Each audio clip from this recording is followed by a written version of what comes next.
पहले सत्र में जिस तरह से कैनवास बना और दूसरे सत्र में जिस तरीके से इन चीज़ों को आगे ले जाया गया और तीसरे सत्र तक पहुँचते जो चीज़ें छूट गई हैं उन पर जिस तरह चौबे जी ने एकदम नया डायरेक्शन खोला, मैं उसी पर थोड़ी सी बात करना चाहता हूँ। आदरणीय प्रोफेसर अवधेश पठान जी, विठलदास बोधरा जी नहीं है, उन्हें मैं इस बात का धन्यवाद देता हूँ कि उन्होंने अपने वक्तव्य में इस कार्यक्रम की रूपरेखा में चीज़ें जोड़ी, जिस रूपरेखा का को अमित राय जी ने बहुत, जब इस रूपरेखा बन रही थी तो बहुत डरते डरते बात हो रही थी, पता नहीं ये चीज़ें लोग किस तरीके से ले पाएंगे। लेकिन पहले सत्र में उन्होंने जिस तरीके से विठा की बात कही, जिस तरीके से बोधरा जी ने साइंस और संस्कृति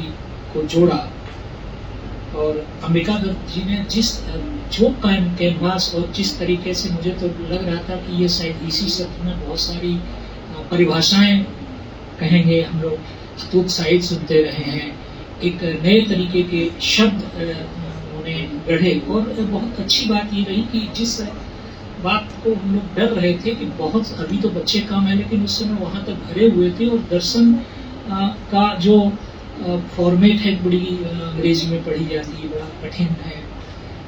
लेकिन मेरी ये व्यक्तिगत राय है, मैं उसमें सिर्फ इतना ही जोड़ूंगा कि यहाँ प्रोफेसर मधु कपूर नहीं है और यहाँ संजय जायसवाल बैठे हैं, हमारे गुरु समूहनाथ जी हैं, कि जिस सांस्कृतिक पुनर्निर्माण की हम बात करें उसमें जो कविता है वो सबसे बड़ा सहज दर्शन है।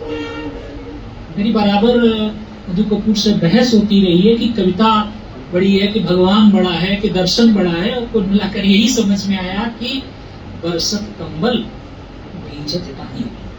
वहाँ बैठे हुए जब चौबे जी यहाँ से बोल रहे थे तो मेरे दिमाग में आ रहा था कि बरसत कंबल भींजत पानी, यानी कविता सबसे बड़ा दर्शन है। और कविता बहुत सहज है, क्योंकि कविता लालन फकीर भी लिखते हैं, कबीर भी लिखते हैं।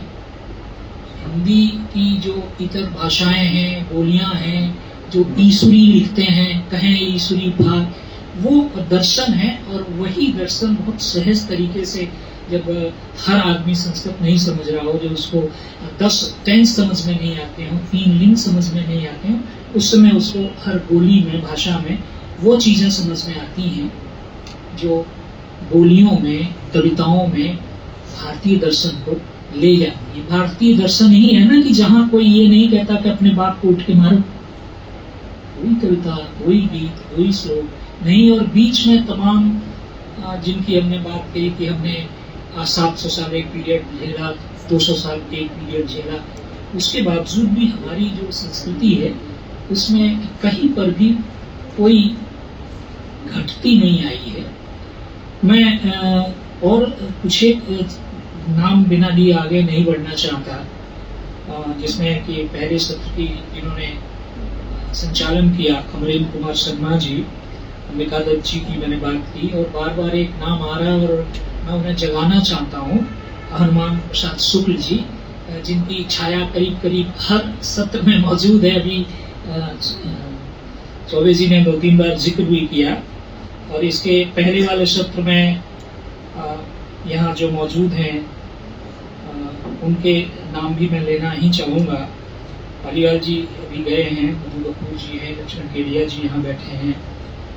इसके पहले वाले सत्र में आशुतोष व्यास जी बोल के गए हैं। सबसे कठोर नहीं शब्द प्रयोग करूंगा, जो संचालक एकदम गिने हुए शब्द बोल रहे, नेक्स्ट शब्द कौन सा बोलने, राकेश मिश्र जी को मैं धन्यवाद भी देता हूँ कि हम लोग इनसे सीखे कि संचालन किस तरीके से किया जाता है। नहीं तो सोते हुए, आधे सोए, खाने के बाद में विद इन द टाइम में ये सत्र उन्होंने समाप्त किया, इसके लिए मैं उनको धन्यवाद देता हूँ। और यहाँ आता हूँ कि इस सत्र की अध्यक्षता कर रहे आलोक टंडन जी, चौबे जी और संजय जायसवाल जी, और संचालन कर रही एकता हेला। और मैं 2-3 नाम बिना बोले आगे नहीं बढ़ूंगा, जिसमें प्रोफेसर कुंद शर्मा का मुझे पहले नाम लेना था, जिनकी छत्रछाया में आजकल हमारे बंगाल में एक कहावत है कि जिस कार्यक्रम में जाएंगे तो वो ये कार्यक्रम हम जिनकी प्रेरणा से अनुप्रेरणा से कर रहे हैं वो कुमुद शर्मा जी, गोपाल कृष्ण ठाकुर जी, और यहाँ जो अभी द्विवेदी जी मुझे दिखाई दिए, बड़े प्रोग्राम्स में रहते हैं और जिनके मैं नाम नहीं ले पाया हूँ उनका क्षमा याचना करते हुए, लेकिन मैं चित्रा माली जी का नाम मैं जरूर लूंगा और उस पर अपनी बात पर आऊंगा। असल में प्रथम अभिनय सत्र में 2-3 शब्द मैंने मुझे समझ में आए। एक अभिकथन, यानी वह नेता जो अपने बारे में कुछ नहीं कहता, अपनी प्रशंसा नहीं करता, अपने बारे में ज्यादा बात नहीं करता, वो और सनातन धर्म की वह चीज जो इसको सनातन बनाती है। हम कहते हैं कि उनमें 64 कलाएं थी, कलाओं के को हम अगर विद्याओं में भी बदल देते हैं तो वो विद्याएं हैं जो साइंस के साथ हैं, अमूर्त हैं, फिलोसॉफिकल है, और ये सारी चीजें हैं। तो उस हिसाब से ये सनातन धर्म की चीजों को सनातन बनाते हैं और ये बताते हैं कि हम इसलिए विश्व गुरु हैं। मैं जिस चीज को बढ़ाना चाहता हूँ वो ये है कि आज हमारे पास में बांग्लादेश है, पाकिस्तान है, श्रीलंका है, और हमारी अपनी संस्कृति को ढोती हुई शब्द नहीं कहेंगे, बाली है, इंडोनेशिया है, अभी एक मंदिर पर 2 देशों के बीच में बाकायदा युद्ध हुआ है, अफगानिस्तान है। अगर हम ये मानकर चलते हैं कि एक भौगोलिक सीमा अगर मान लेते हैं तो हम वाइकिंग्स से लेकर के, रोमन से लेकर के अपने देश तक आते हैं, या ये मान करके चलते हैं कि आज से 2550 साल पहले, 2525 साल पहले या 10,000 साल पहले दुनिया का जो भी ढांचा रहा होगा, दुनिया में जो भी सभ्यताएं रही होंगी, हम जरूर थे। और अगर हम जरूर थे तो हम थोड़ा सा अगर कंपैरिजन करें ये कहते हुए कि यूनान, मिस्र, रोमा सब मिट गए जहां से, कुछ बात है कि हस्ती मिटती नहीं हमारी। और अगर ये बात है वो हस्ती कौन सी है, तो मैं बहुत कम समय में इन 2-3 चीजों पर जिक्र करूंगा कि किस तरीके से भाषा, संस्कृति और भारतीय विचार जिंदा रह गए और दूसरी चीजें नहीं रह पाई। मैं बहुत 2525 साल पहले हम शुरू करें तो दुनिया के एक ही समय 2 बड़े दार्शनिक हुए, बुद्ध और कन्फ्यूशियस। बुद्ध और कन्फ्यूशियस की भौगोलिक स्थिति एकदम अलग रही और 1940, 50, 60, 70 आते आते हमने देखा कि हिंदुस्तान में बुद्धिज्म नए तरीके से आ रहा है और चीन में कन्फ्यूशियस को बैन किया जा रहा है, ये कहते हुए कि कन्फ्यूशियस के जो विचार हैं वो राजा के पक्ष में हैं। और 10 साल बाद देखा गया कि चीन का जो सामाजिक ढांचा है वो कोलैप्स हो रहा है। शॉर्ट में ये कहते हुए कि दोबारा उस देश के नीति नियंताओं ने ये महसूस किया कि जिस तरह हमारे देश के बगल में हिंदुस्तान की जो विचारधारा है, जो संस्कृति है, जो भाषा है, जो बोल है, जो संस्कृति है, उससे वो बचे रहे, उनका सोशल ढांचा बचा रहा, तो उस तर्ज पर हमें कन्फ्यूशियस को अपने समाज में, अपने साहित्य में वापस लाना चाहिए। और वही राज्य जो कन्फ्यूशियस को की समाधि में समाधि खोद कर कन्फ्यूशियस को फांसी देना चाहता था, कन्फ्यूशियस को वापस लाया गया। ये वो तत्व हैं जो ये बताते हैं कि हिंदुस्तान की जो संस्कृति है जिस पर हम इस सत्र में बात कर रहे हैं वो क्यों जरूरी है। एक बहुत बड़ा नाम आता है अरस्तु का। अरस्तु के शिष्य का भी नाम आता है। एक नाम आता है चाणक्य का, उनके भी शिष्य का नाम। जब अरस्तु के शिष्य की हम यात्रा देखते हैं, मात्र 30-40 साल की यात्रा है, उसमें देखते हैं कि जैसे जैसे वो शिष्य संस्कृति से अलग हटते चला गया, उसकी महानता नीचे चली गई। और संस्कृति और भाषा किस तरीके से दूसरे व्यक्ति को खा जाती है, किस तरह संस्कृति खत्म हो जाती है, किस तरह व्यक्ति खत्म हो जाता है, उसका सीधा उदाहरण है कि मकदूनिया से चलने वाला फिलिप का बेटा, जो हर सिपाही को कहता है कि तू मेरा दोस्त है, लड़ते चला जाता है, एशिया माइनर पहुंचता है। एशिया माइनर पहुंचने के बाद में ईरान पर कब्जा करता है, इजिप्ट पर कब्जा करता है, और वहां तक पहुंचते पहुंचते वो सोचने लगता है कि हमारी जो विचारधारा थी वो गलत थी, मैं ही सर्वश्रेष्ठ हूं और मेरे सामने अब कोई बात नहीं कर सकता, मेरा कोई सेनानायक मुझे आदेश नहीं दे सकता।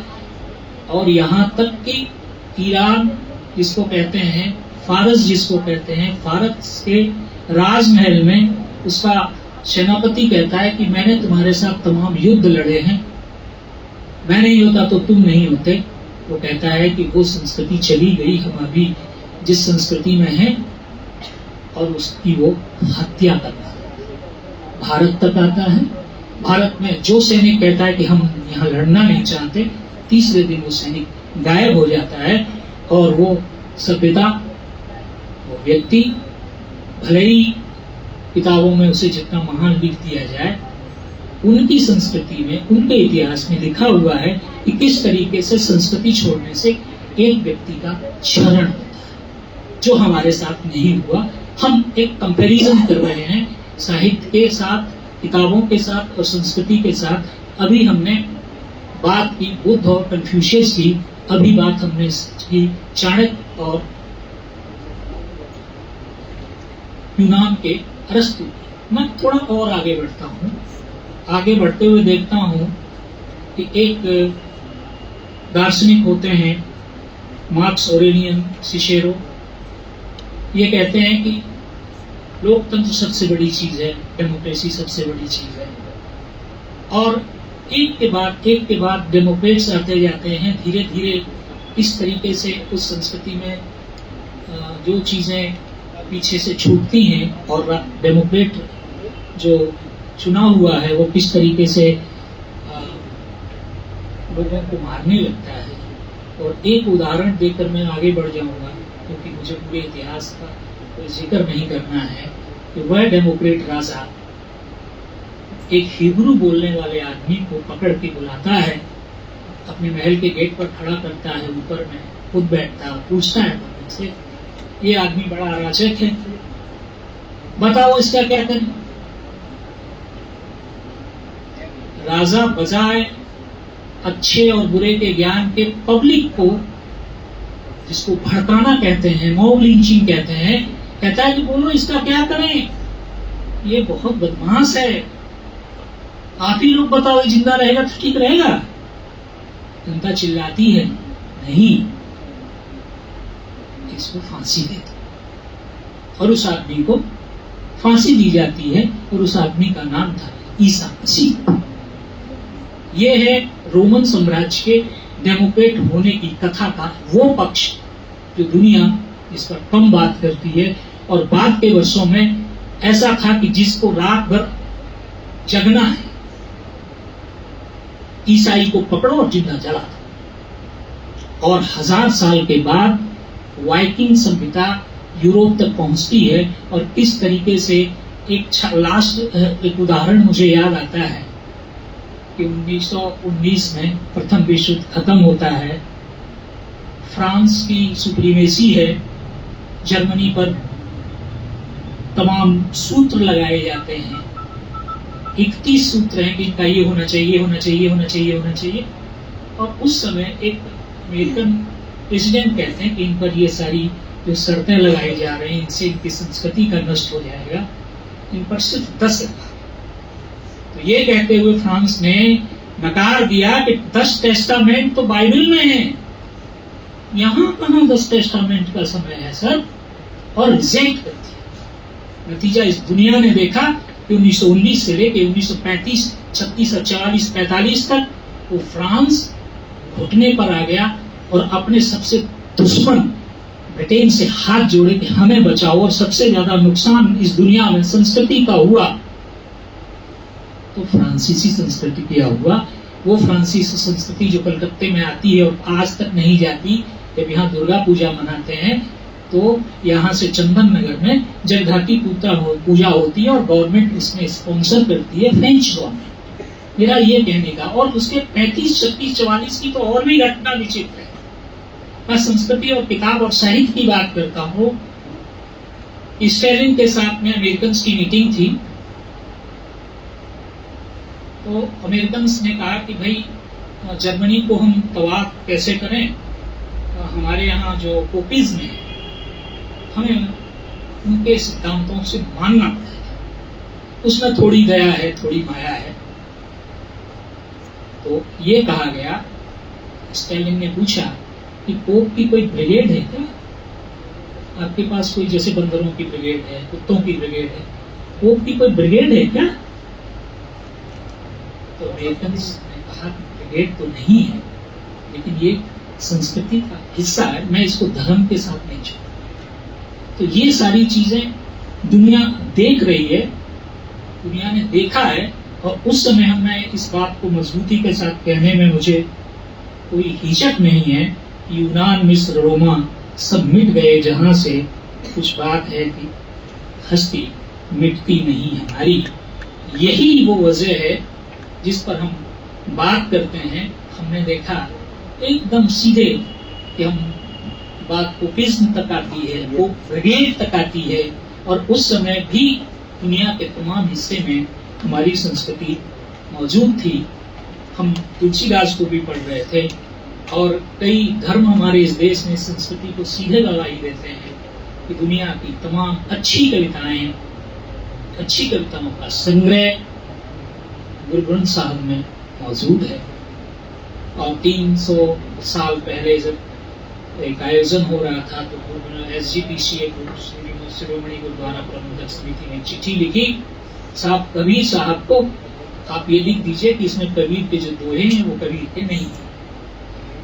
तो गांधी जी को याद होगा कि यहाँ परिषद में मीटिंग हो रही थी और उन्होंने ये कहने से मना कर दिया कि हम एक लिखकर नहीं दे सकते। हाल ही इसके पहले सत्र में एक सज्जन ने कहा था कि हानी साहब ने कहा कि हमारी जो संस्कृति थी वो गंगा के किनारे आके डूब गई। मैं अपनी आखिरी बात ये कहते हुए खत्म करता हूं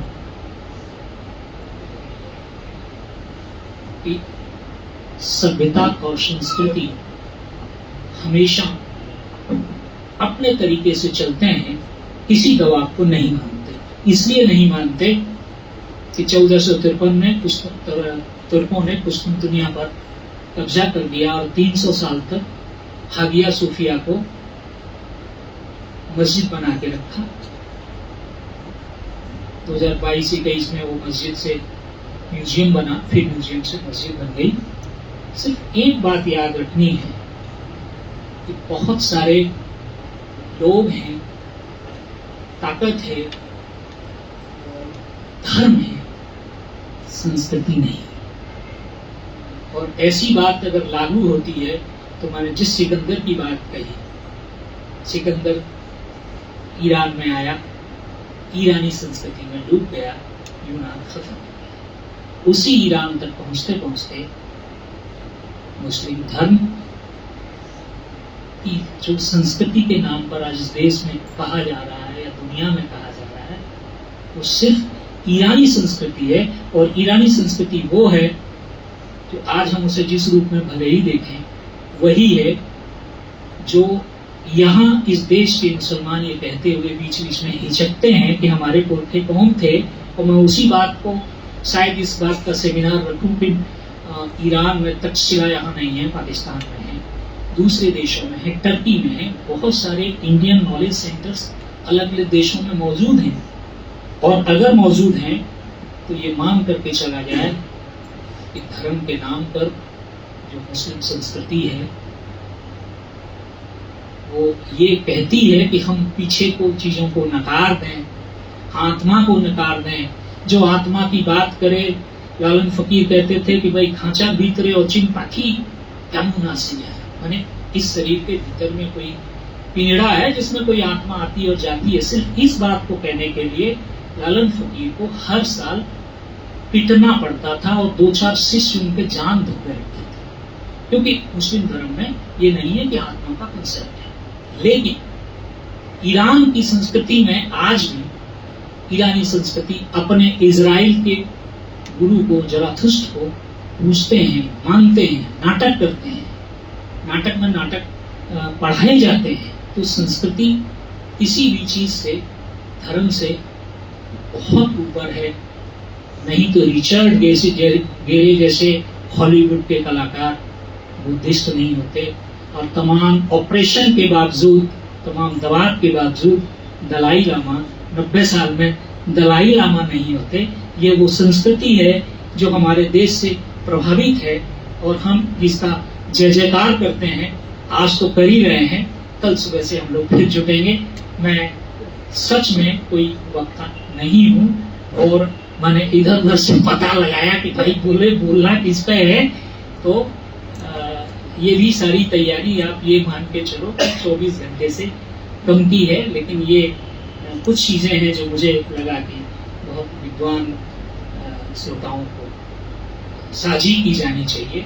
जहाँ कृपाशंकर चौबे बैठे हों, इनको हम लोग शहर में कहते हैं, इनकी मेमोरी इतनी शार्प है। हालांकि मैं चौबे जी की बहुत आलोचना करता हूँ, पीछे सब देते हैं तो हम भी देते हैं। तो इनकी मेमोरी इतनी शार्प है कि मैंने पूरे जीवन में कभी भी इनको कागज लेके किसी का इंटरव्यू लेते हुए नहीं देखा। लेकिन जिन लोगों से मिलते हैं उनके लंबे लंबे इंटरव्यू जनसत्ता में छपे जरूर है। पब्लिक प्लेस में पीछे अगर उल्टा पुल्टा बोलते हैं तो पब्लिक में कभी कभी हमें अपने मित्रों के प्रति कहना चाहिए कि उनकी ये विशेषता है। और वो एकमात्र आदमी है इस शहर के जो 2 इतिहास एक साथ लेकर चलते हैं। इस शहर की पत्रकारिता के टीचर, बेस्ट रिपोर्टर, और आखिरी बार आखिरी बात कहता हूँ और फिर आगे बढ़ जाता हूँ, इस केंद्र को बनाने में जिन लोगों ने खून पसीना दिया है, मैं तो मानता ही हूँ अपने को, लेकिन मुझसे आगे चौबे जी हैं, ताकि हम लोग आज यहाँ ये अंतर्राष्ट्रीय विश्वविद्यालय वर्धा का यहाँ केंद्र है और हम लोग आ रहे हैं, नए हैं। और मैं भी आज बोल रहा हूँ, पिछले बार भी सत्र हुआ था। तो मैं ये कहते हुए अगर किसी की बात छूट गई हो या किसी को कोई ऐसा तथ्य मैंने बोला हो जो उन्होंने नहीं पढ़ा हो, तो इसको एक बार दरियाफ्त कर लें, पता कर लें, और ऐसे मौकों पर आप जब भी याद करेंगे हम सुनने जरूर आएंगे। बहुत बहुत नमस्कार।